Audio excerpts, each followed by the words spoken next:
11 साल क्रिकेट में सिर्फ टाइम को नहीं, एक पूरी जनरेशन को डिफाइन करते हैं। फैंस बड़े हो जाते हैं, हमारे प्लेयर्स रिटायर हो जाते हैं, काफी कुछ बदल जाता है, पर सिर्फ एक चीज है जो कि नहीं बदलती, और वो है मेंटालिटी। कि इस बार टीम तो स्ट्रांग लग रही है, पर नॉकआउट्स में तो ये चोक ही कर देगी। बड़े मुकाबलों के दिन just don't turn up। 2013 की चैंपियंस ट्रॉफी के बाद इंडिया ने मैचेस तो बहुत जीते हैं, कई बायलैटरल सीरीज जीती है, कई बार तो ओपोनेंट्स को व्हाइट वॉश भी करा है, पर नॉकआउट्स आते ही ये कहानी थोड़ी डिफरेंट हो जाती है। India, in all its efforts, has captured the rankings, but some of the more famous cups still elude the team. क्योंकि उसमें हम बहुत ज्यादा हारे थे। हर टूर्नामेंट की कहानी सेम हो चुकी थी, ग्रुप स्टेज में डोमिनेट करना, फैंस के एक्सपेक्टेशंस बढ़ा देना, और फिर आते हैं कुछ ऐसे मोमेंट जिसमें सब खत्म हो जाता है। It's over, Kohli.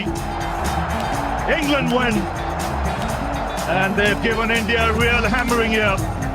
अब ये कहानी जितनी सुनने में अच्छी लगती है और सेलिब्रेशन करने लायक लगती है, उतनी इसकी शुरुआत बिल्कुल नहीं थी। अब ये टूर्नामेंट हमारे लिए कितना इंपॉर्टेंट था, इसको समझने के लिए हमें जाना पड़ेगा थोड़ा पीछे, साल 2011 में, जब हमने जीता था अपना दूसरा ODI world cup MS Dhoni की कैप्टनसी में। Kohli finishes off in style. A magnificent strike into the crowd. India lift the World Cup after 28 years. The parties start in the dressing room. 2011 के बाद इंडिया टैलेंट में कभी पीछे नहीं रहा था, पर नॉकआउट्स में आते ही कुछ ना कुछ इश्यू हो ही जाता था। और जब 2024 का T20 वर्ल्ड कप आने वाला था, तो सबको उम्मीदें थी कि इस बार भी शायद वही कहानी रिपीट होगी।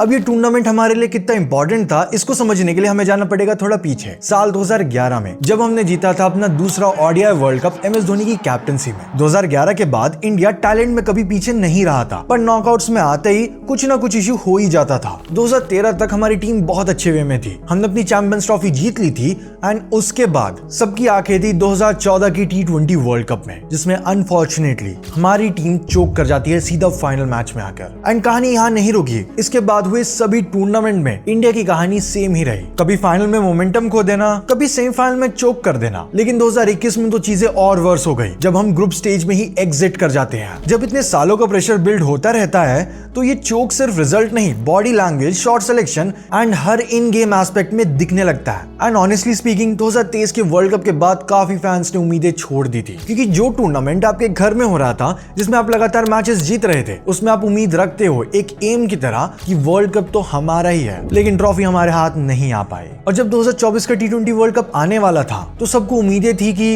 इस बार भी शायद वही कहानी रिपीट होगी, क्योंकि ऐसा नहीं है कि 2024 का कैंपेन काफी परफेक्ट था, एज इसमें भी प्रॉब्लम्स थी, डाउट्स थे। इवन वर्ल्ड कप के स्टार्ट होने से पहले लोगों ने स्क्वाड को देखकर ही वर्डिक्ट अनाउंस कर दिया था, एज उस टाइम पे ऑलरेडी हार्दिक पांड्या और रोहित शर्मा के बीच कंट्रोवर्सी चल रही थी because of the Mumbai Indians captaincy thing. And इसकी वजह से फैंस काफी ज्यादा डाउट में आ चुके थे कि जिस टीम में इंटरनल इश्यूज इतने बढ़ चुके हैं, वो क्या ही जीतेगी। बट एनीवेज, अब उस टूर्नामेंट के स्क्वाड पे नजर डालते हैं। सो स्क्वाड में सबसे पहले आ जाते हैं कैप्टन रोहित शर्मा, फिर यशस्वी जायसवाल, विराट कोहली, ऋषभ पंत, संजू सैमसन, सूर्य कुमार यादव, हार्दिक पांड्या, शिवम दुबे, रविंद्र जडेजा, अक्षर पटेल, अर्शदीप सिंह, जसप्रीत बुमराह, युजवेंद्र चहल, कुलदीप यादव एंड मोहम्मद सिराज। अब फर्स्ट ग्लांस में ये स्क्वाड काफी परफेक्ट लगता है कि भाई सब मैच विनर ही तो है, इजीली जीत जाएंगे। लेकिन उस टाइम पे सिचुएशन उतनी सही नहीं थी, क्योंकि पब्लिक ओपिनियन के हिसाब से ये squad up to the mark बिल्कुल नहीं था। कुछ लोग कह रहे थे कि ये स्क्वाड T20 का लग ही नहीं रहा है। सीनियर प्लेयर्स रोहित शर्मा और विराट कोहली का स्क्वाड में वापस आ जाना एक कंसर्न के वे में देखा जा रहा था कि आखिर पावर प्ले में रन्स कौन बनाएगा। एज BCCI ने 2022 की T20 वर्ल्ड कप के बाद कहा था कि 2024 के लिए वो एक यंग टीम का एम कर रहे हैं, लेकिन फिर भी सीनियर प्लेयर्स आ गए, तो ये चीज काफी ज्यादा पब्लिक में कंसर्न के लिए हो चुकी थी। डाउट्स रेज हो रहे थे और फैंस कॉन्फिडेंट नहीं थे इस ट्रॉफी के लिए। इसके अलावा हार्दिक पांड्या, जिनकी फिटनेस हमेशा अप एंड डाउन ही रही है, इवन 2023 के ओडीआई वर्ल्ड कप में भी उन्हें आधा टूर्नामेंट मिस करना पड़ा था बिकॉज ऑफ हिज इंजरी। और उसके बाद जो उनकी कैप्टनसी कंट्रोवर्सी हुई, many people were literally against him, and इसी वजह से लोगों का डाउट था कि ऐसी फिटनेस कंडीशन के बाद क्या वो बॉलिंग भी कर पाएंगे, या फिर उनको केवल उनकी बैटिंग के बेसिस पे ही सिलेक्ट किया जा रहा है। ये भी लोगों के लिए क्वेश्चनेबल डिसीजन था। इसके अलावा एक और कंसर्न था बॉलिंग का, जहां लोग पूछ रहे थे यूएस एंड वेस्ट इंडीज की पिच पर, जहां एक्चुअली ये वर्ल्ड कप हो रहा था, क्या वहां की पेस फ्रेंडली पिचेस में 4 स्पिनर लेके जाना ये एक रीजनेबल डिसीजन है या नहीं। साथ में ये भी डाउट था कि क्या हम बुमराह पे ओवर डिपेंडेंट तो नहीं। अब ऐसे क्वेश्चंस का रेज होना गलत बिल्कुल नहीं था, ये मोस्टली काफी वैलिड क्वेश्चन भी थे, एज ये टीम उतनी परफेक्ट नहीं थी जितनी की ऑन पेपर लग रही थी। बट एनीवेज हमारी टीम रेडी थी उस वर्ल्ड कप को खेलने के लिए। उस वर्ल्ड कप में इंडिया के ग्रुप में 4 और टीम्स थी, Ireland, Pakistan, Canada and USA. अब फर्स्ट मैच जो कि इंडिया का आयरलैंड के खिलाफ था उसको हम इजीली जीत जाते हैं, लेकिन फिर आता है सेकंड मैच जो कि हमारे आर्च राइवल पाकिस्तान से था। और ये वही पाकिस्तान है जिसने हमें 2021 के T20 वर्ल्ड कप में 10 विकेट से हराया था। एंड इवन 2022 का T20 वर्ल्ड कप वाला मैच भी काफी क्लोज गया था और उसके बाद उन्हें अब फेस करना वो प्रेशर एंड फियर माइंड में था। तो इस बार भी सभी के एक्सपेक्टेशन एक थ्रिलिंग मैच के लिए थी और हम सभी फैंस वही विटनेस करते हैं। दिन था 9 जून 2024, इंडिया वर्सेस पाकिस्तान का मैच न्यूयॉर्क के स्टेडियम में। पाकिस्तान टॉस जीत के पहले फील्डिंग का डिसीजन लेती है। एज पिच काफी स्लो थी और रन्स बनाना काफी मुश्किल था और इंडिया अपना पहला विकेट सेकंड ओवर में खो देती है विराट कोहली के रूप में और उसके अगले ही ओवर में रोहित शर्मा भी आउट हो जाते हैं। लेकिन फिर ऋषभ पंत के 42 और फिर अक्षर पटेल के 20 रन्स की वजह से इंडिया अपने स्कोर को आगे बढ़ाती है। बट अनफॉर्चुनेटली कोई और बैट्समैन रन्स बना ही नहीं पाया डबल डिजिट में भी and Indian team 19th over में ही 119 रन के स्कोर पे ऑल आउट हो जाती है। एंड पर्सनली स्पीकिंग मुझे अब भी याद है कि जब ये मैच हो रहा था तो इस स्कोर को देख के 2021 का T20 वर्ल्ड कप का डेजा वू हो रहा था, बिकॉज सेम सिचुएशन हो चुकी थी एंड लग रहा था कि इस बार भी हम हारने वाले हैं। सब अपनी होप्स खो चुके थे और किसी को लग ही नहीं रहा था कि इंडियन टीम जीत सकती है। बट आगे जो हुआ वो लिटरली हिस्टोरिक था और अगर मैं एक न्यूट्रल एंड अनबायस्ड वे में कहूँ ये स्कोर उतना था भी नहीं चेस करने के लिए। लेकिन पाकिस्तान के बैट्समैन उस दिन पता नहीं क्या मूड लेके आए थे। एज पावर प्ले के अंदर ही बाबर आजम का विकेट चला जाता है। फिर अगला विकेट आता है 11वें ओवर में जब पाकिस्तान की टीम पहुंच जाती है 57 फॉर 2 के स्कोर पे। उनकी इनिंग्स काफी ज्यादा स्लो चल रही थी लेकिन उनपे अब भी 8 विकेट्स थे और इस पॉइंट के बाद से उन्होंने रन्स तो बनाए पर विकेट्स भी साथ साथ गिरते रहे। मोहम्मद रिजवान के अलावा कोई और प्लेयर ज्यादा स्कोर कर ही नहीं पाया। जहां एक पॉइंट पे लग रहा था कि इतने छोटे टोटल को पाकिस्तान इजीली चेस कर लेगी, वहां पे इंडियन बॉलर्स ने अपना पूरा पावर लगाया और इंडियन टीम इस छोटे टोटल को भी डिफेंड कर लेती है और पाकिस्तान की टीम इस मैच को हार जाती है। And I have to appreciate Indian bowlers जिन्होंने इस पूरे मैच को पलट दिया। जहां जसप्रीत बुमराह ने 14 रन्स देकर 3 विकेट्स लिए अपने स्पेल में, वहीं मोहम्मद सिराज ने भी अपने 4 ओवर के स्पेल में बस 19 रन दिए। आई मीन एक पॉइंट पे पाकिस्तान को 63 बॉल्स में 60 रन चाहिए थे लेकिन फिर भी वो इस मैच को हार गए। It's just so embarrassing. अब तक इंडिया 2 मैचेस को जीत चुका था और अब जो 2 मैचेस बचे थे वो इतनी बड़ी टीम के खिलाफ नहीं थे। It was USA and Canada, जिसमें से इंडिया ने यूएसए को 7 विकेट से हरा दिया। वहीं कनाडा वाला मैच वॉश आउट हो गया एंड इसके बाद इंडिया कर जाती है सुपर 8 के लिए क्वालिफाई और बाकी किन टीम्स ने सुपर 8 के लिए क्वालिफाई किया आप देख ही सकते हो, जिसमें से पाकिस्तान जब यूएसए से हार गई तो वो क्वालिफाई नहीं कर पाई। आई मीन भाई पाकिस्तान के लिए ये टूर्नामेंट पूरा एम्बैरेसमेंट से भरा था। फिर आते हैं सुपर 8 के मैचेस जिसमें इंडिया को 3 मैचेस खेलने थे, जिसमें फर्स्ट मैच अफगानिस्तान के खिलाफ था और सेकंड मैच बांग्लादेश के खिलाफ, जिनको इंडियन टीम इजीली जीत जाती है। फिर आता है असली टेस्ट और वो भी उस टीम के खिलाफ जिससे हम पिछले ही टूर्नामेंट में फाइनल हार के आ रहे थे, ऑस्ट्रेलिया। दिन था 24 जून 2024 का। मैच था इंडिया वर्सेस ऑस्ट्रेलिया का। इंडिया के अगेंस्ट नॉकआउट्स में ऑस्ट्रेलिया एक ओल्ड एज कहानी बन चुकी थी जिसके रिजल्ट्स हमेशा इंडिया के अगेंस्ट ही जा रहे थे। फिर चाहे हम बात करें 2023 के WTC फाइनल की या फिर 2023 के ही ODI वर्ल्ड कप की। और अब इस डीमन ऑस्ट्रेलिया को हराने के लिए हमारे कैप्टन रोहित मान शर्मा भी एक डीमन बन जाते हैं। इस मैच में ऑस्ट्रेलिया की टीम टॉस जीत के बॉलिंग का डिसीजन लेती है एंड बैटिंग करने आती है Indian team and as I should say Rohit मान शर्मा, क्योंकि उन्होंने पूरा मैच ही अपने नाम कर लिया एज वो बना देते हैं 41 बॉल्स में 92 runs. Although Virat Kohli duck पे ही आउट हो जाते हैं सेकंड ओवर में, लेकिन रोहित शर्मा पूरे मैच को कैरी कर लेते हैं। उन्होंने लिटरली कोई चांस ही नहीं दिया ऑस्ट्रेलियन बॉलर्स को। जो भी बॉलर आया उसको पूरा दबा के मारा एंड फिर सूर्य कुमार यादव, शिवम दुबे, हार्दिक पांड्या के सपोर्ट के साथ इंडियन टीम बना देती है 20 ओवर में 205 रन। अब ऐसा नहीं था कि ये टारगेट उस ऑस्ट्रेलियन टीम के लिए थोड़ा मुश्किल था, वो इजीली इस टारगेट को चेस कर सकते थे एंड इवन उनके प्लेयर्स ने पूरा बेस्ट भी दिया, खास करके ट्रेविस हेड जिन्होंने बनाए 76 रन इन जस्ट 43 बॉल्स। लेकिन उनके सामने इंडियन बॉलिंग लाइनअप ने उन्हें ज्यादा स्कोर करने ही नहीं दिया। एज अर्शदीप पाजी ने लिए 3 विकेट और कुलदीप यादव ने 2 विकेट एंड साथ में जसप्रीत बुमराह और अक्षर पटेल ने 1 विकेट ईच लिया एंड ऑस्ट्रेलिया की टीम 20 ओवर में बस 181 रन ही बना पाती है और इंडियन टीम इस मैच को जीत के सेमीफाइनल के लिए क्वालिफाई कर जाती है।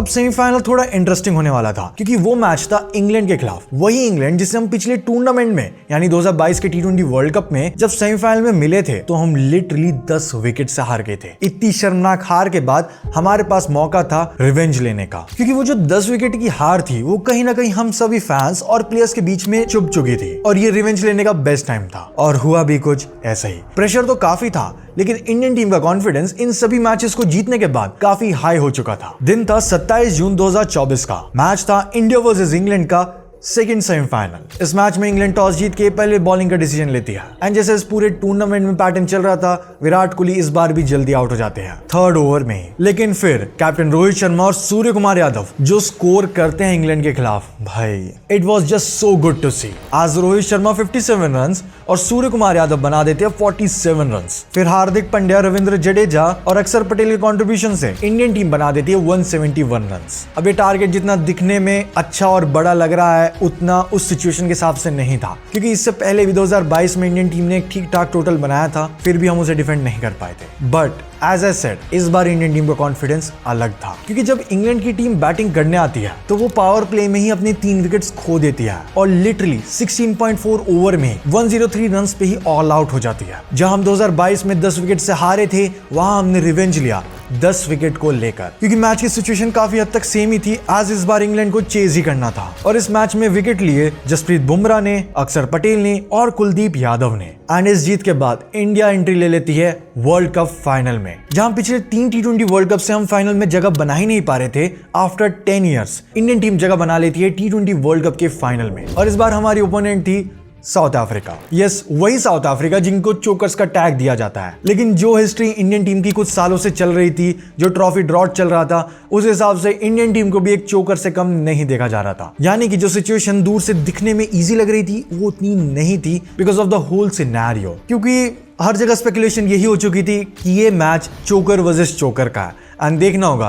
कि कौन सी चोकर टीम अपना चोकर का टैग हटा पाएगी। और विराट कोहली जो कि इस पूरे टूर्नामेंट में परफॉर्म कर ही नहीं पा रहे थे और लिटरली डक्स पे भी आउट हो गए थे, क्या वो परफॉर्म कर भी पाएंगे? Now let's talk about the final match. दिन था 29 जून 2024 का। India versus south Africa final match. इस मैच में इंडियन टीम टॉस जीत के पहले बैटिंग करने का डिसीजन लेती है और ये डिसीजन शायद उनके फेवर में नहीं जाता, क्योंकि इंडिया केवल 34 रन्स पे ही अपनी 3 विकेट्स खो देती है। कैप्टन रोहित शर्मा, ऋषभ पंत और सूर्य कुमार यादव के रूप में। लेकिन अभी भी क्रीज पर विराट कोहली थे, जो कि इस पूरे टूर्नामेंट में अपनी फॉर्म को ही तराश रहे थे। एक ऐसा बैट्समैन जिसने T20 वर्ल्ड कप को लिटरली डोमिनेट किया है।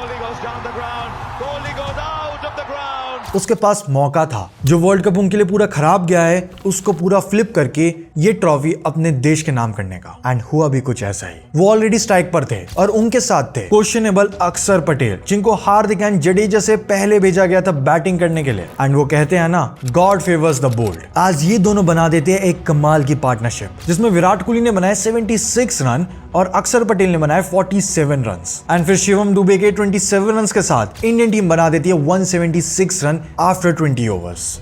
अब देखा जाए फाइनल के हिसाब से स्कोर काफी अच्छा था। चांसेस थे कि इंडिया इसको इजीली जीत जाएगा, लेकिन साउथ अफ्रीका के बैट्समैन दिमाग में फिक्स करके आए थे कि उन्हें भी चोकर्स के टैग को हटाना है। ऑल्दो सेकंड ओवर में हेंड्रिक्स का विकेट चला जाता है एंड उसके अगले ओवर में मार्करम भी आउट हो जाते हैं, लेकिन क्विंटन डीकॉक बना देते हैं 39 रन्स और उसके बाद ट्रिस्टन स्टब्स 31 रन्स बना के कंट्रीब्यूट करते हैं। बट 9th ओवर में ही स्टब्स आउट हो जाते हैं और इस पॉइंट पे लग रहा था कि इंडियन टीम इस मैच को आराम से जीत जाएगी। लेकिन फिर स्ट्राइक पर आते हैं साउथ अफ्रीका के ट्रेविस हेड, यानी कि एक और नाइटमेयर क्लासन, जो मारते हैं ताबड़तोड़ 50 सिर्फ 23 बॉल्स में। एंड सारी होप टूट जाती है आज साउथ अफ्रीका को एक पॉइंट पे 30 बॉल्स में बस 30 रन्स चाहिए थे। 176 का टोटल, जो कि फाइनल के हिसाब से एक बहुत बड़ा टारगेट लग रहा था, जिससे इंडिया की होप्स बड़ी थी इस ट्रॉफी को जीतने के लिए, वो टूटती जा रही थी। उस पॉइंट पे साउथ अफ्रीका की विनिंग प्रोबेबिलिटी 96.65% की थी। इंडियन फैंस पूरे परेशान हो चुके थे। साउथ अफ्रीका की जीत की उम्मीद बढ़ती जा रही थी, या फिर मैं कहूं वो फिनिश लाइन के पास आ चुके थे।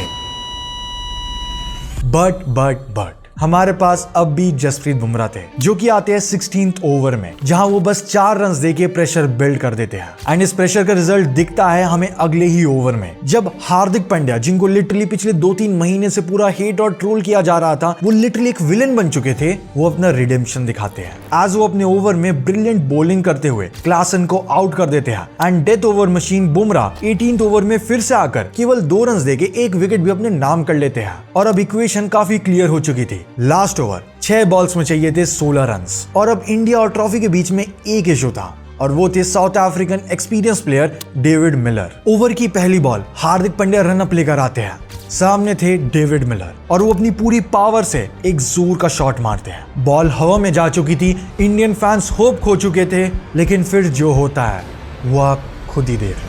Log off, log off, log off!